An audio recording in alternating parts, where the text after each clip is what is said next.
Хакасия республиканың пазы Рязань облысының үлгілері чөптескіні хостыры Кызласовтың аданың Чирцер Үгренжің музейінде Рязандағы остырының чибіргі вектегі хостап тікін тоқыстары сығарып бардылар. Бұл городтағы Рязанский Кремль тіп тархын музейі мындық нандырғылы көздіге темненіп, четон азыры ең саблығы тоқыстарын талып ағылған. Оларыны екі пөлікі чарыбзырға чарир. Пастағызы Кадомский Венис, Кадом городы 1910 жылда төстелген. Аны ақ исте, ақ чіпнен қостып тікчелер. Пазымында телекеге сабылық Венисінің филетіп ұзынжың кейбірлерінің тұзылыншалар.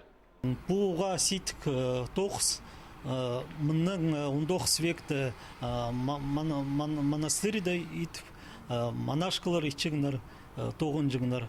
Мұндағы город Михайлов, аның алынды бір Саринның көрзі, аны Венистов адапшылар орыс тілінің шоқтызы, ол Венецияның келген элемент, анда үгірініп алып, монастырды үгіреткінер, ол Рязань черінде. Аның ара от бүдей адық барған Венес. Екінші бөлікті Михайлов городтағы ұстырының аймық үгінік тоқыстары сығарылғанар. Танықтер керек, бұл кейбір қазынады бүнгі күнді полы городта теліпчі. Аның жазыстаны Россияда мұндылы қайрылыпчалар. Аның арда ибдегі керексен істерге паржың Хосис, сағымғы тұсты Михайловтағы Труженица тоқыс бірігізінділі сығарылча.